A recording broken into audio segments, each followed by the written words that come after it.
Hello. Hey, Becca. Good morning. How's everyone doing? I know I'm a few minutes late, but better late than never, right?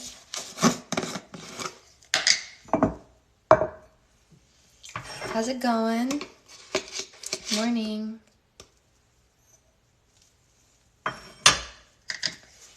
Morning. Hey, Renee. Hey, Amanda. How's it going? Hey, Cheyenne. Hey, Lee. How is everyone?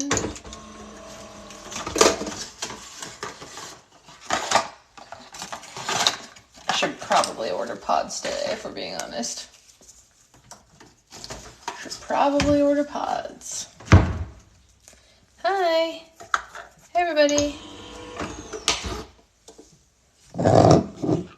Tired, ready for bed already. Ooh, ready for bed already. Renee, how long have you been on pods in bulk? Well, I don't buy them in bulk because I don't really have space. I mean, have you guys seen where I keep my pods? Like, do you know what I mean? Like, why? So, like, this is where the pods live. They live in this little, like, thing. Obviously, ooh, that was scary. This is where a thing just was. I just took out that thing. But, like, these are Catherine's pods because they're decaffeinated. And then, like, I have an iced one and, like, whatever like that. And I keep a couple under, under here in this cabinet. I keep a couple of extra things. So I don't just only have 6 at a time. I usually have, like, 10 sleeves for Catherine and 10 sleeves for me. And then I just refill that thing. But if I, like, bought them in bulk, is she always caffeine free? Usually she is less caffeinated than I am, but during her pregnancy she went completely caffeine free because caffeine gives her anxiety. She likes coffee a lot though, so she likes to have me make her coffee, and that's why I buy her caffeine free ones. It's going to be so cold and rainy. Why cold and rainy? We hate cold and rainy. Hey Juliana, I haven't seen you. How are you feeling, sweetheart?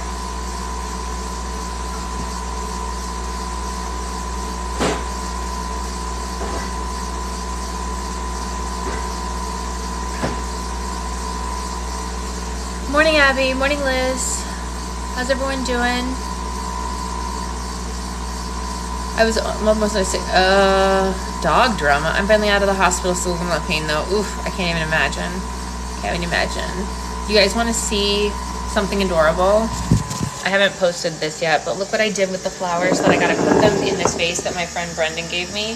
She gave me this little, it's a vase, but it looks like an orange juice container. And I put my flowers in them because I don't know, it felt like the right thing to do. I think that vase is so cute. It was a very sweet gift. She gave it to me for my birthday, and I haven't really had an excuse to use it. It's the only thing in my kitchen that's orange, not pink. Hey, Julia. Merry Christmas. Well, you know what? Honestly, I'll take it. Oh, because it was a gift at Christmas time. Yeah. How's everyone doing this morning? What's everyone drinking this morning? I'm in the middle of making my coffee. The milk is frothing. Here we go. Let's do it. Perfect pour. What up, perfect pour? Currently making hair bows for my daughter's fast pitch team. What's a fast pitch team? Oh, now I have a seal whale commercial. Was always confused last night. You see it now? I don't see it. Your sweatshirt. Oh, yeah, it is a Christmas sweatshirt. Yep, you're right. Good morning. Yes, I am an aunt again for the second time. Cranberry juice. Ugh, yikes.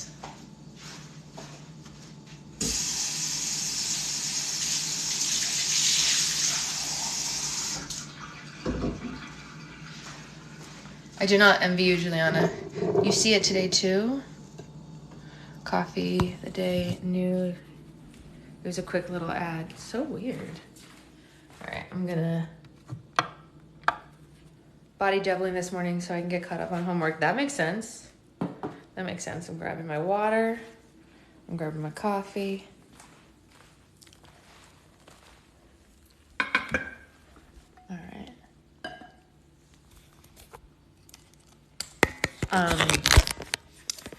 So you have Miss Zoe today, right? I do. Zoe will be coming here at like, I don't know, 9 or 9:30, because, hey, Anderson, Gustav, I almost called him his real name. Gustav, morning Brandon, has his like first, like, I'm a couple days old appointment today at 10. So Catherine and her husband will take, yes, I will do a slime live later today, this afternoon. Catherine and her husband will take Gustav to his appointment, and Zoe doesn't need to go to the doctor, so Zoe will come here. And then Catherine and Gustav are going to hang out here while something is going on. No body doubling for you? Why no body doubling for you, Becca? How has it been so long since he was born already? It's been 3 days. 3 days since he was born. Yeah. Will you spend more time with Zoe now that Gustav is here?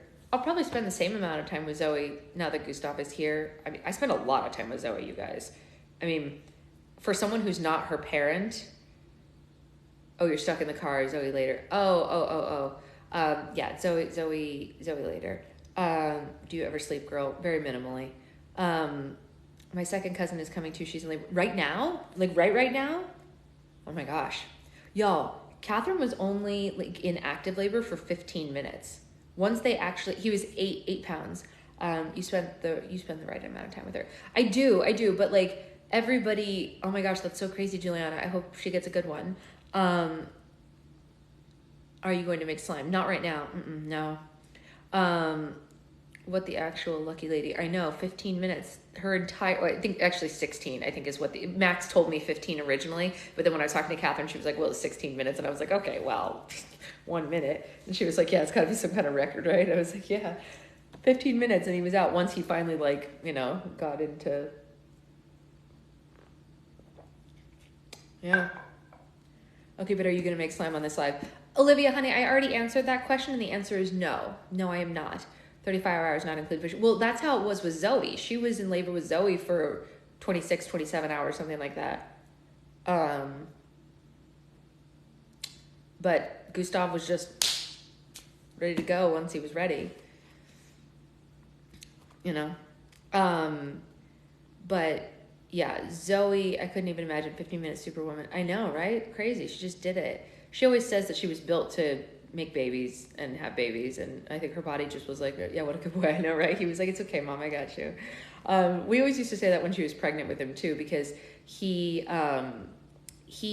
kicked a lot more than Zoe did, and he would kick anytime she was like nervous about something with him, and she liked that because she didn't have to worry that he was like alive and kicking, essentially, because Catherine's a pretty anxious person. Like, I mean, I'm sure that comes as a shock to you all. I'm a very anxious person. She's even more anxious than I am. And she was always worried that like something was going to happen to him, and then he would kick and she was like, oh, he's there. Hello. So, it was so sweet to see you with the new name. I know, he's such a sweet pea. I never went into labor when they induced me, broke my water diet. Wow. 2 pushes. That's crazy. I don't know. I wonder if that's where that saying came from. Could be. I don't actually know.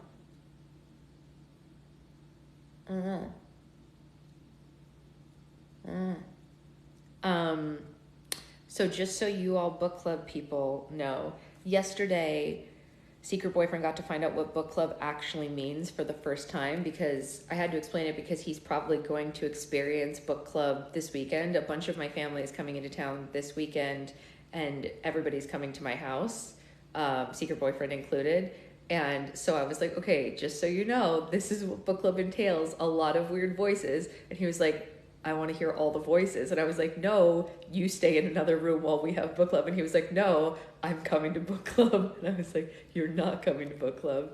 No, he hasn't met anybody, but tonight we're going out with my cousin.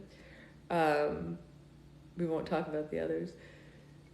I just saw your TikTok about Secret Boyfriend, and I was like, yeah, he'll be here for book club Saturday, probably. Saturday. He'll probably sit over there, kind of like Karen did. I know, he's really excited. He's like, I want to hear your man voice. And I was like, you don't want to hear my man voice. But he's coming to book club. Tell him that if he's in book club, we get to see him. He's not going to roll with that. Sorry, he's not going to do that. But he decided he wants to come to book club. So I wanted to warn you all in advance to be good. He'll be creeping on us. He will be creeping on you. He will be. I think, can he give us a wave? He has agreed to potentially participate in some UK content, so they'll see that. I know he isn't, but if you didn't want him there, it's not that I did. I mean, he'd be able to hear me anywhere in the house technically. So I mean, if they're all going to be here, they're all going to hear it. You know what I mean? Like my cousin's going to be here, staying with me also. So in any of the rooms of this house, regardless, you can hear me a little bit reading. You know what I mean? It's not a big house; it's a condo. But anyway, yeah, there will be a lot of people here this weekend. Mom will be here. My cousin will be here. Gustav will be here. Zoe will be here. Secret boyfriend will be here. I think that's it. All in the same house. That won't be awkward at all. No, definitely won't be awkward at all. But Gustav is so cute. Everyone's coming for Gustav. He's so little. He's coming here today. He's coming down to Sasha's house for the first time today. Gustav has never seen my house. He's only ever seen his house. He's coming to my house. And he's so little. And he's going to be like, whoa, the colors. Does he secretly join your lives? He doesn't have a TikTok, so he can't. He even tried to watch a TikTok that I linked him to yesterday, and it wouldn't even like play properly. I also want to hang out with Gustav. Yeah, everybody wants to hang out with Gustav. Everyone wants to hang out with Gustav. He's real cute. I'm probably going to sit in this very chair and hold little Gustav later because Catherine, I guess some people are doing some work at Catherine's house later. And so she was like, can we hide at your house while they're doing that so that I don't have to have the kids like with the people? And I was like, yeah, anyone else, I'd say a red flag. What's a red flag? Not having a TikTok or wanting to meet Gustav? Secret boyfriend isn't into social media. Secret boyfriend is not into social media. Secret boyfriend does not have social media at all. Secret boyfriend has a LinkedIn that he never uses. That's it. No social media at all. I don't know if that's necessarily a red flag. I think it's just not his style. You know? He's just not into it. Wanting to meet Gustav is a green flag. Agreed. Wanting to meet Gustav is a green flag. Yes, secret boyfriend and I are taking Zoe off their hands on Saturday so that they can have... He has a Google phone. Yes. He has a smartphone. He's not old. No. All right, should we read? A few people with no social media isn't super uncommon. No, I have one of my bosses at my like theater job. She actively, purposefully deleted all of her social media. She's older than we are. She's, I think, in her 50s. But during the pandemic, she said it just sucked too much of her out. And so she deleted everything on purpose. So she doesn't have any either.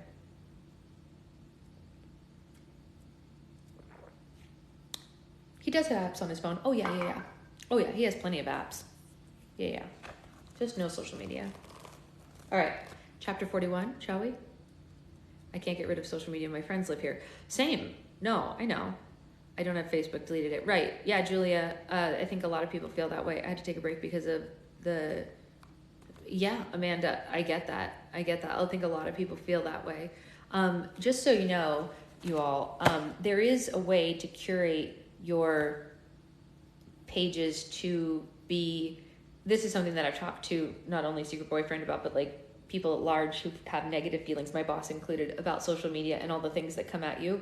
I have done what I would consider to be an excellent job of curating my social media to never have, excuse me, I have the hiccups, that stuff seep in.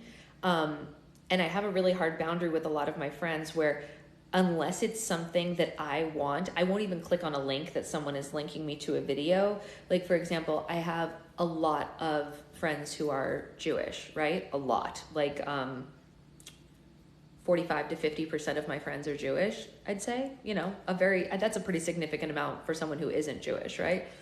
Because I wouldn't have met them at like Hebrew school or whatever like that. But I have them probably partly because of working in theater, living in New York, et cetera, and so on, fine, whatever. And I have a friend who, you know, a little while ago, the other half are gay. Exactly. The other half, yes, Becca's correct. The other half are queer of some kind. And I mean that in a positive way. I think we've taken the term queer back. So when I say queer, I mean that positively. A friend of mine said to me, I have to take a break from TikTok. This was like maybe a year ago. And I said, oh, what's the matter? What happened? And she said, there's a lot of anti-Semitism on TikTok. And I said, wow, I'm really sorry. I haven't seen any anti-Semitism on TikTok. And she said, there's a lot. And I was like, my gosh, I am so sorry. I absolutely support you in taking a break from it so that you don't have to see that at yourself, right? Obviously, I'm more than willing to support someone in that. And she goes, here, I'll show you, and linked me to a video of someone being anti-Semitic here on TikTok. And I said, with all due respect, I'm not going to click on that, because then the algorithm is going to think that I want to see this kind of content. And even if it's someone fighting against it, I don't want to see it. We fight enough against that in the real world. This is a safe space. This little rectangle right here is something that I have curated to only show me things that give me dopamine, right? Like, I want the happiness from this.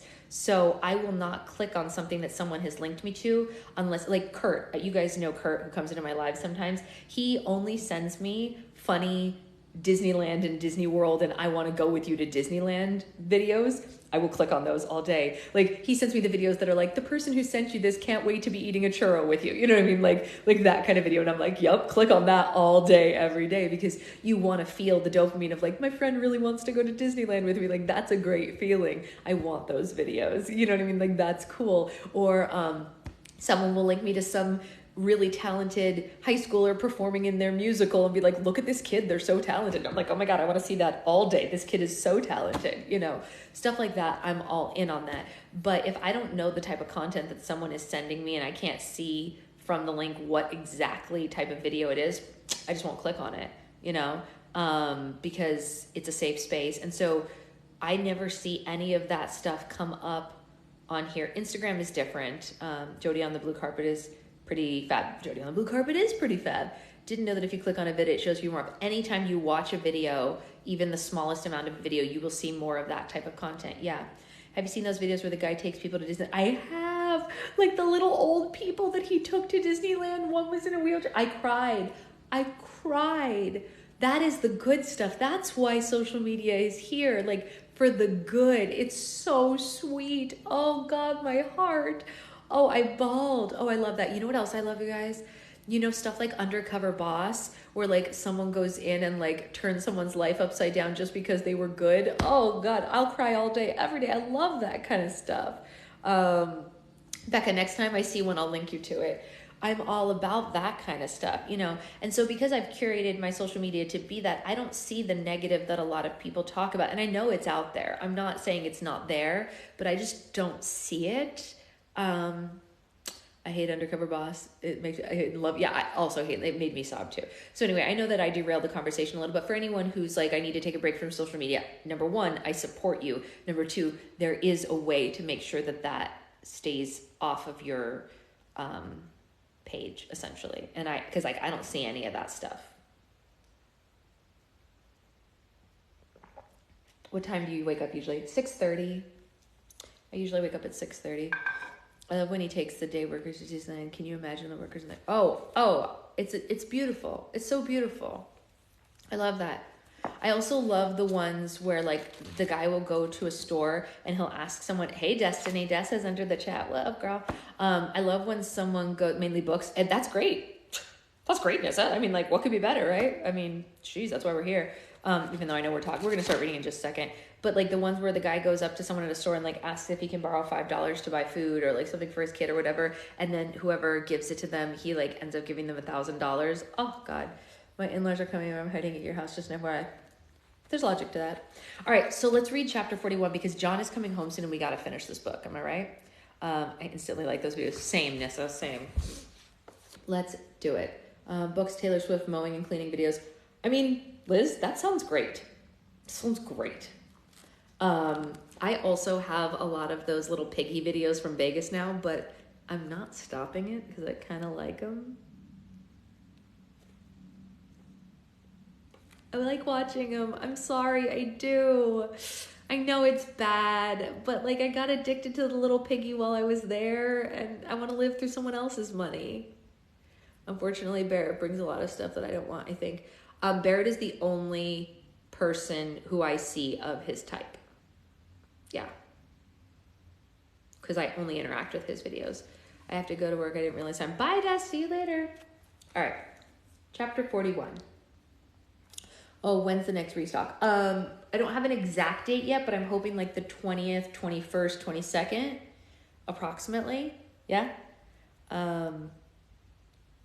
Yeah. Okay, here we go.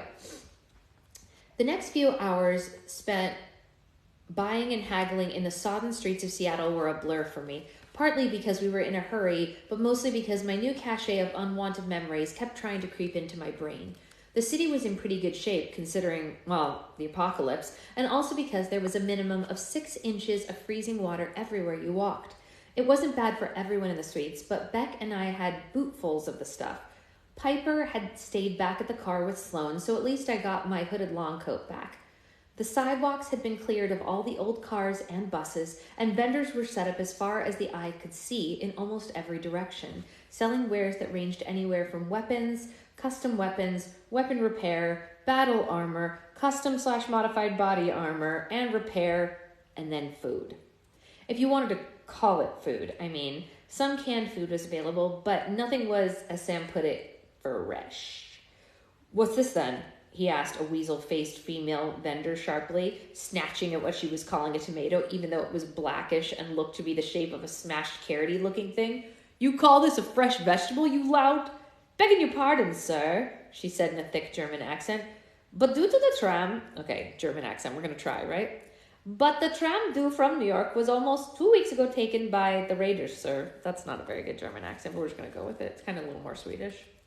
This was a story all over, it seemed. While we trudged through the flooded streets, we found that any good produce or canned foods had already been sold when the news of the lost tram had hit, long before we got there.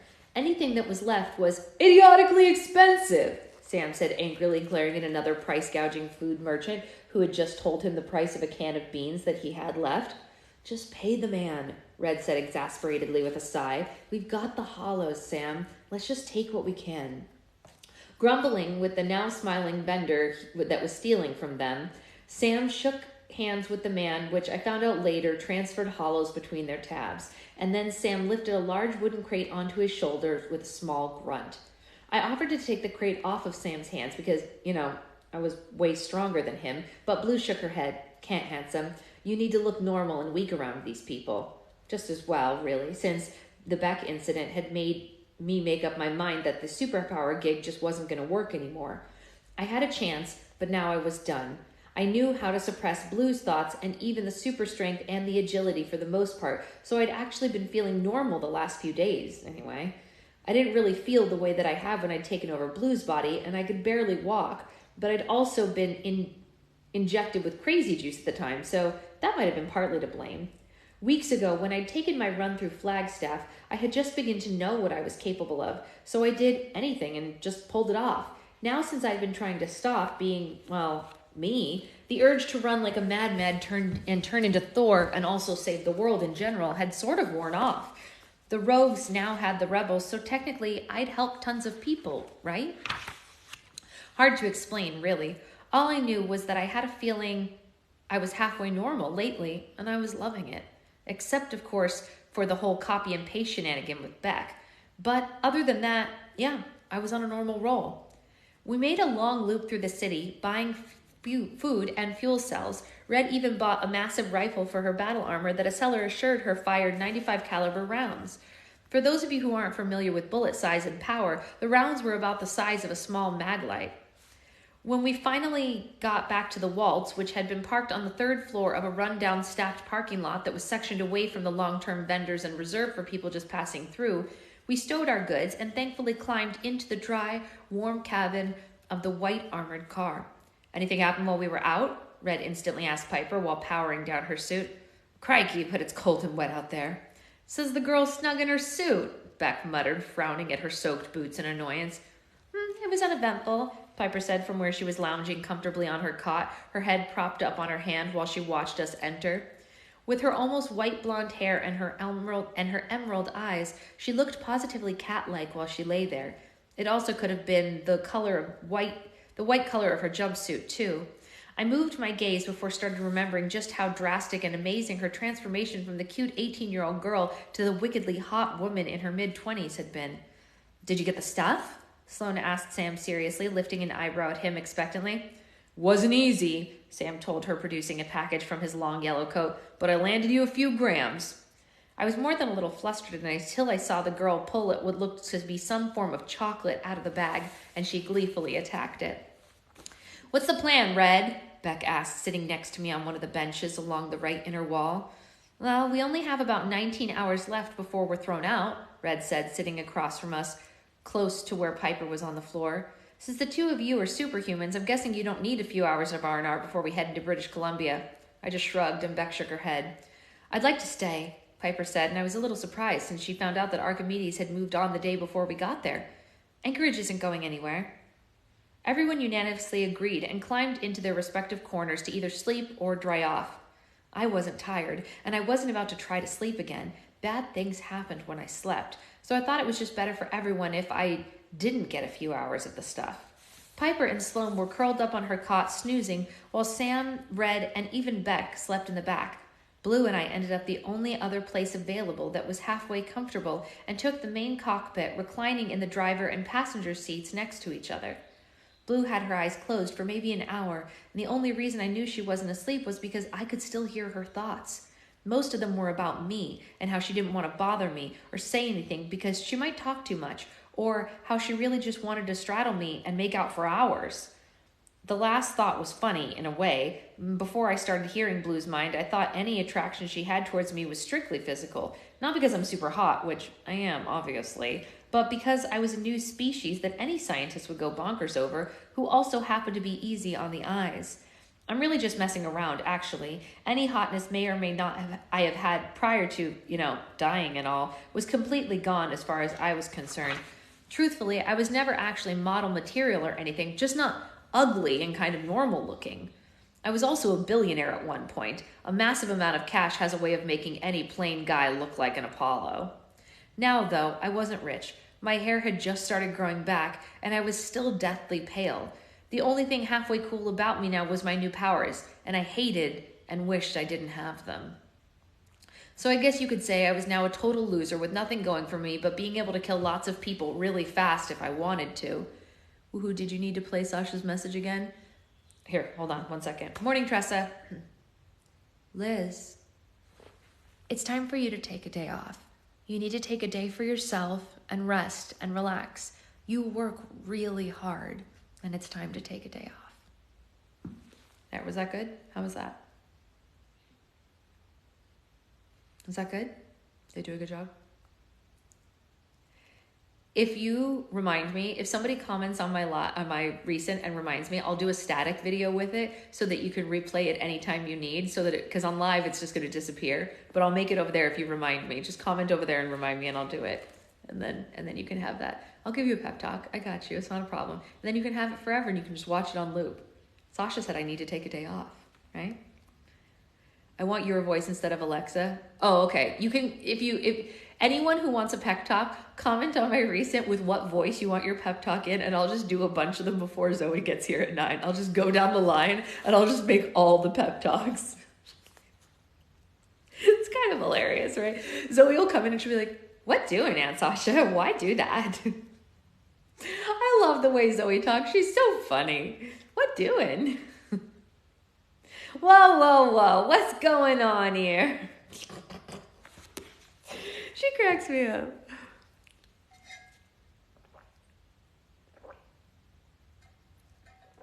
No, I just want your voice to play instead of Alexa. Oh, okay. I mean, if they hired me. Where was I? I enjoyed Blue's company, though, because I still felt strangely connected to her after the incident, and also because we hadn't been alone in weeks. It was a tad unsettling because by my hearing her thoughts, I knew that she was about a quarter inch from being madly in love with me. The unsettling part was mainly that I wasn't sure why she felt that way towards me. I thought the world of her, don't get me wrong. I mean, she fixed my arm and helped me develop the powers that I now hated, and she was completely gorgeous. If I could force them to hire you, I would. That would be a good amount of money, and I could probably take a day off, I know you all probably think I'm going to take a day off because I'm going to the UK, but we'll be making content and stuff the whole time. So I'm not I still have to answer emails and I still have to do my theater work while I'm there. But one day I'll take a real day off, like a full day off where I won't do any work. Oh my God, it's going to be beautiful. Maybe I'll take 1 or 2 days off when we're in Scotland and I won't do anything. Like a weekend day. I'll just like ignore my email. I don't know. We'll see. And she had blue hair. How freaking awesome is that? The month I'd spent with the Rogues, with Blue, Red, and Sam, and even a few weeks with Stargazer, had been some of the best ones I'd had. And not just since I came back from the dead, but like in a long time. And then Piper came back into my life, and things had been uncomfortable ever since. I had already decided that I wasn't ready to commit to Blue or anyone until I figured out myself first. But now that Piper was back, I'd removed the pins holding every picture of anything that looked like happiness and let them drift to the floor. I'm still going to need proof of life every couple of days. You'll have proof of life. Hey, Anya. There'll be lots of proof of life because I'm going to the UK and I'm going to make content of all the things I've been dreaming of doing my whole life. I'm going to the Globe, you guys. Do you know how long the Globe has been my number one thing that I want to do? Like, number one. That's not a joke. Seeing Shakespeare's Globe has been the number one thing on my bucket list for as long as I can remember. Like, number one. Shakespeare is my number one. Yeah, that's my man. Shakespeare. Billy Shakes and I don't know if you guys know this. My computer is called Billy Shakes. Like when you name your computer, like Sasha's computer or whatever. My computer is called Billy Shakes. It's true. I'm so excited and jealous. I want to go to England, Scotland, and Ireland. Yeah, we're not able to go to Ireland. We don't have time for that. But we are going to London and Scotland. Yeah. And yes, the picture of Blue's beautiful face had also been unpinned. I couldn't put my finger on what was making me question everything now, but all I wanted was to get to Anchorage, kill Cross, fix the gauntlet, and, well, that's as far as I'd gotten with my plan. Blue's thoughts turned a little dark and hopeless, so I decided to take her mind off plaguing notions. Hey, why doesn't Seattle count as a functioning city? I asked. Beck mentioned 4, and that was it. I love book club. It's hardworking, interesting people. It's true. I opened my eyes like 5 minutes ago. My brain's still catching up. I understand that feeling. Thankful that I'd spoken, Blue explained it to me. Well, there are still cities across the continent that people live in, but very few and none are near as booming as this wet place. The only reason it's thriving, though, is because they're selling supplies to people on their way to an actual functioning city. Good old Anchorage, I said. Ever been there? Like I said, I was trying to make conversation to take her mind off things. I already knew everything about her. Hey, welcome into book club, just to say hi. Just once, Blue told me, and I instantly saw the journey from Australia with her cruel uncle after her parents had died when she and Red were 8. They landed in Anchorage, and after 3 years, they had both escaped their abusive uncle and hitched a ride with a tram bound for Flagstaff, which they weren't at for 2 days before Stargazer found them and put them in with the Rogues, who weren't called the Rogues, but were all just runaways at the time. I must have been thinking about this part of her life too hard because Blue asked, "What's wrong?" I guess I'd been frowning in concentration or something. Oh, nothing, I said, smiling at her reassuringly. I'm just kind of spacey right now, I think. Blue nodded and smiled back, turning sideways and facing me. She looked like she wanted to say something, but didn't want to. And then the alarm started going off in my mind because I knew what she was thinking, and it looked like the jig was up. Blue opened her mouth to speak, but said, "It's been different since the experiment, hasn't it?" I pulled my hands from behind my head and sat up and turned to face her. Our knees were almost touching. What? You've noticed how different things are between us since I accidentally took over your body and... Oh, wait, hold on. Beep, boop, beep. He said that. She said what? So she said, what? And he said, you've noticed how differently things are between us since I accidentally took over your body, and you wanted to ask if I've noticed, but you've been afraid because you aren't sure if the feeling will be reciprocated. Her dark blue eyebrows were furrowed while she stared at me a few seconds before saying, "You haven't felt differently about me since it happened?" I wasn't sure how to answer this. I did feel different, obviously, but I heard every thought that she had and knew literally everything about her since day one. This could have been the main reason for the connection I felt, right? Or had I felt a connection before and I just didn't want to admit it because I liked her so much and my future was so unpredictable that I didn't want her to get hurt. I have, Blue, I said finally. Me too, she said, sighing and looking out the rain-splattered windshield of the waltz. I can't explain it, but sometimes it feels a lot more than just a crush. I heard her thoughts, so I always knew what I could or couldn't say, and I mean, always. Ah, Blue, are you in love with me? I asked with a smile, nudging her knee with mine. Shut up, Blue told me, smiling back and returning the knee nudge. You know I adore you and I want to have your babies. Only if the first girl can have yellow hair so we can name her, wait for it, Yellow, I said, throwing my arms out theatrically. That way I'd have the real red, blue, and yellow versions in my life. This was fun, not gonna lie. Well, Blue and I laughed quietly so that we wouldn't rouse our sleeping comrades. And then I noticed that we were holding hands once the humor had subsided. Funny, I hadn't remembered doing that. I looked up from our clasped hands and met her green-eyed gaze, which was locked on me. Her smile faltered, and she looked like she was contemplating something in her mind, which I heard, every detail. Gosh, but she was beautiful. No, I couldn't let anything else happen. The pin was out, Jericho, remember? You took it out to protect her and her phenomenal good looks from getting heartbroken. Or something. Ugh, I just couldn't. Blue, I said before she pounced. Whoa, wait, hold on. Whoa. Things just took a turn. Blue, I said before she pounced, straddling and kissing me faster than sorry. Just thinking about that made me forget my witty description of how fast Blue could lay one on a guy. I tried to stop for lots of reasons, ranging anywhere from not wanting Blue to get heartbroken to just not wanting anyone else in the waltz to awaken and catch us snogging in the front seats like a couple of hormonal teenagers.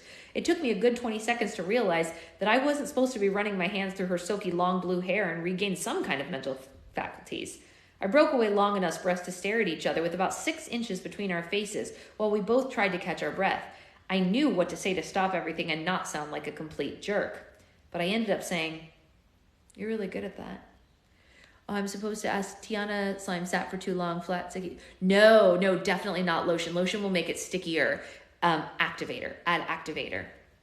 Yeah, definitely. Take a little packet of borax powder that you have and mix it with boiling water. And then after that's cooled, take a couple of drops of that liquid. And you're going to notice it's going to get like weird, firmy, clumpy at first, but just massage it really hard and it'll smooth out again. Totally normal. But yes, if it sits, it will like start to separate a little and you just have to like bloop it back together. But I ended up saying, "You're really good at that." "I know," she said, and we were back at it. I deserved a little happiness, didn't I? I mean, I'd just been going for years now trying to save the world, and I was just tired and needed, I don't know, comfort. Yeah, lots and lots of stuff because, no, I pulled away again. "What's wrong, Jericho?" Blue asked, her hands on my shoulder. I can't, I said. "Why?" "I just can't focus on anything else but Anchorage right now," I told her, deciding the truth didn't sound as bad as I thought it was going to. "I think you're amazing. I do. I just can't give you everything you want until I've sorted through my crazy issues. Does that make any sense?" I watched her hopefully, but mainly for show because, I could hear what she was really thinking. "Tiana fooled me the other day and ended up being a huge mess for me." "Oh, no. Yeah, slays will do that. They're tricky fish. Tricky fish." Smiling wickedly, she said, "Not being able to give me what I want until later isn't entirely true. Blue, I'm serious." "So you are saying that after Anchorage, you'll think about it?" Blue asked, letting one hand slide down from my shoulder to my chest. "I don't think I'll be able to stop thinking about it," I answered truthfully. "Good," she said, and went to dismount me, only to stop and glance back. How about one more kiss? You never know when you're going to get another one." She was joking on the outside, but I knew inside she was dead serious. So I took her up on it. I mean, honestly, what could it hurt? We'd already done it, so what the hell, Heim, right? We're about 10 seconds into the final kiss of the night when we got interrupted by everyone in the waltz catching us. And I mean every last one of the bleeding people who were supposed to be asleep. Red scolded her sister about making me lose focus. Beck just shook her head and told me that if I didn't shape up, she wouldn't marry me later, while Sam and Sloane both gave me a thumbs up accompanied by a toothy grin. Piper didn't say much about being the first one to spot Blue and me making out, but it didn't take Sherlock Holmes to see she wasn't thrilled about it. Geez, would this trip ever end? "Try to limit the amount of physical contact near Vancouver," Beck told me. "The radiation might fuse the two of you together, lover boy."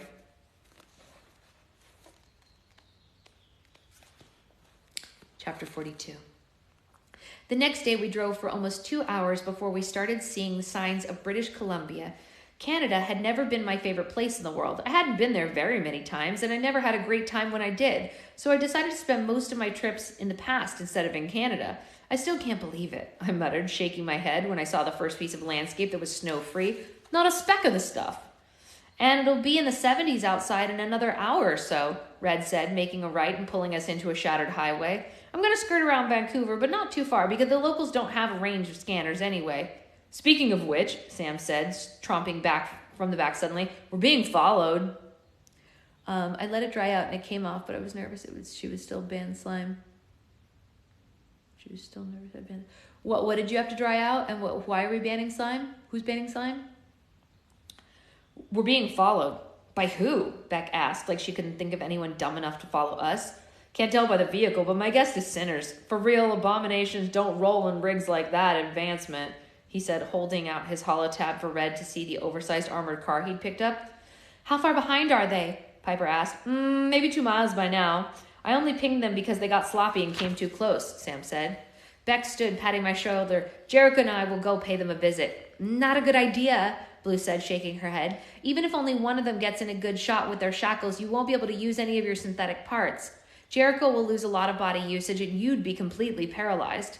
Beck seemed unimpressed. It's going to take a lot more than super shackles to make me and Jericho paralyzed. Blue's right, Red said in a no-nonsense manner. They're far enough behind us where we might still lose them if we do some fancy footwork. As if in an answer to what she had said, an alarm started beeping loudly on the holo controls. Blue clambered up between us and checked it out, confusion evident on her face. They're firing on us. Juana got it all over my black kitchen table. Oh, hopefully it just comes off real easily. What the hell, Heim? I said, looking into the rearview mirror like I could see them. Not cool, dudes. Who's shooting at us? Sloane said, rousing from her slumber. And why? What do we do to them? Missiles locked, Blue said. Now would be a good time for some of that fancy footwork you mentioned, sis. Crikey, Red said, pulling the wheel hard to the left and sending everyone who wasn't strapped in, which was basically everyone, flying across the cabin. Hang on something, mates. Now you tell us that? Beck shouted, shoving Sam off of her roughly, and then we were tearing across the blackened landscape, flying over hills and swerving through small ravines. An explosion to our right shuttered the waltz and lifted the tires right off the ground. That was bloody close, Red, Blue shouted at her sister. I know. Where are we going? I asked, watching the last red blip and trying to land on our map marker. Vancouver, Red said, swerving hard to the left and escaping another blast. This one was way closer, and Sloane screamed and fell into Sam. And would everyone buckle up? That's what harnesses are for, you idiots. 2 more inbound, Blue said quickly. I thought you said that this thing could cloak, I said to her. Blue shook her head. Not if they can already see us. That just masks our... And another explosion sent the waltz peeling into a spin, and everyone inside screamed like we were on the ride from hell. Red finally righted us and sped off again. Come on, baby, just a little further. How is this going to help us? I asked when I saw the city rise in front of us. And what about the abominations you've been mentioning? Our distance is already suicidal, Beck said from behind me, and I felt her hands gripping my chair. If we could make it to the riverbed, the sinners should just break off their attack. Should? Red shrugged and swiveled to the last gear, barreling us towards the cliff leading to the river. Whoever isn't buckled in is about to be hating life. Blue crawled quickly to the front and found an empty seat. This isn't going to end well, Sam decided to throw it. I can feel it. Shut up, Sam, Red shouted, and then we were airborne. I don't know if Red thought that this was going to be a steep ravine leading to the riverbed or what, but we were greeted by a sheer cliff with no incline to catch us on the way down. Thankfully, the drop wasn't but about 40 feet or so, and yes, I do understand that a 40-foot drop in any 2012 vehicle would result in imminent death. All I can say is that armored cars in the future can take a beating and keep the inhabitants in their baby blankets safe. Unless there's a heat-seeking missile involved. Yeah, those'll do some damage. The landing jarred everyone except Red, who must have been the only one smart enough to brace for impact. Switching gears, she put it onto the floor and aimed us towards the mega-broken city. They stopped, Blue said from the back. They know we're done for if we keep going this way, of course. Bleeding sinners, Sam said. If we all get eaten by cannibalistic mutants, I'm holding them solely responsible. Piper, who hadn't been saying much since the start of the chase, said, Just how close do you plan on getting? Double-edged sword, Red said, taking a hard right as we sped off towards the riverbed. They're still watching us, so they know if we're going to skirt around too long.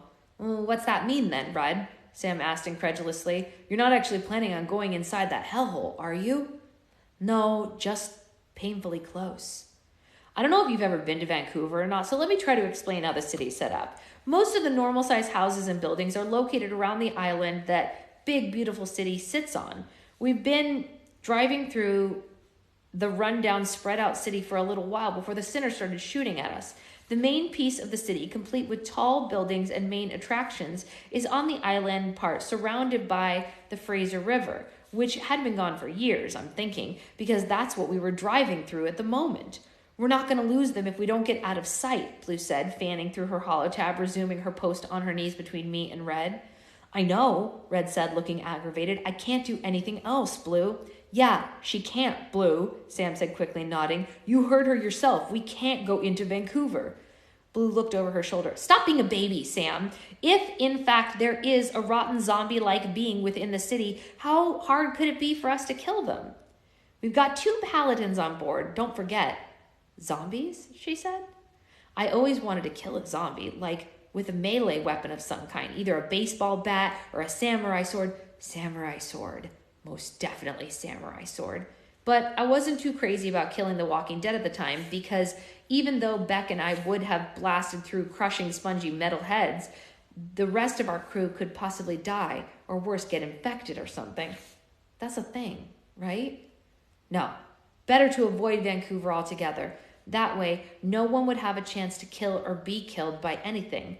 Looking back and taking into account all the amazing future technology in our wrists, available to literally everyone aboard, I can honestly say that our falling into a trap was really, really stupid. I mean, if it'd been a death ray blasted down on us by a damn satellite or something, I wouldn't complain. But since we actually drove the waltz head first into a man-made pit that had been covered up with rusty tin, I have to say again for emphasis, we are so stupid. I feel like I missed something, but I guess they're in a pit. I don't know. All right, in case you're wondering, we're more than halfway done. The next chapter is pretty long, so I'm going to get to work and get some work done before Zoe gets here. But I will be on a slime live later. I'm also for sure going to Michael's later today to get some things for custom orders.